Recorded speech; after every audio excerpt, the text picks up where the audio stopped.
அழகே அழகு சீரியல்ல டுடே எபிசோடில் நம்ம பாக்கியராஜ் இருந்துட்டு வாரவதி நம்ம வீட்டுக்கே போயிடலான்ற மாதிரி கூப்பிடுறாங்க.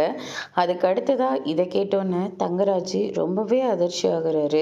ரேவதி உள்ளவான்னு கூப்பிட்டேன் அப்படின்ற மாதிரியே சொல்லிடுறாங்க. இல்லைங்க, நான் என் அண்ணனோட எங்கள் வீட்டுக்கே நான் கிளம்பிடுறேன் அப்படின்ற மாதிரியே சொல்லிடுறாங்க.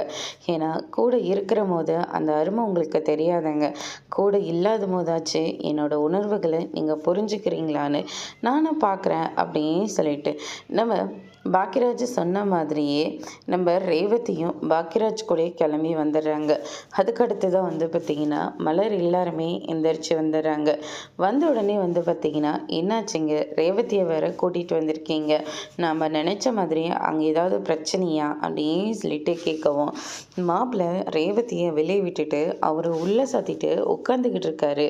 எப்படி ரேவதியை வெளியே தள்ளி அவரால் கதவை சாத்திட்டு உள்ளே உட்கார முடியும்?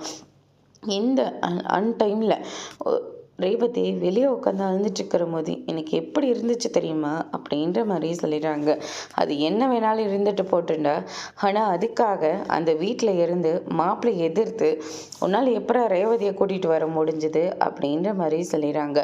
இதை கேட்டோன்னு பாக்கியராஜ் ரேவதியெல்லாம் பயங்கரமாக அதிர்ச்சி ஆகுறாங்க.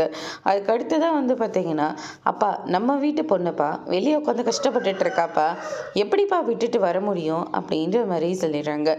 அதோட இன்னைக்கான ப்ரோமோ முடிச்சிருக்காங்க.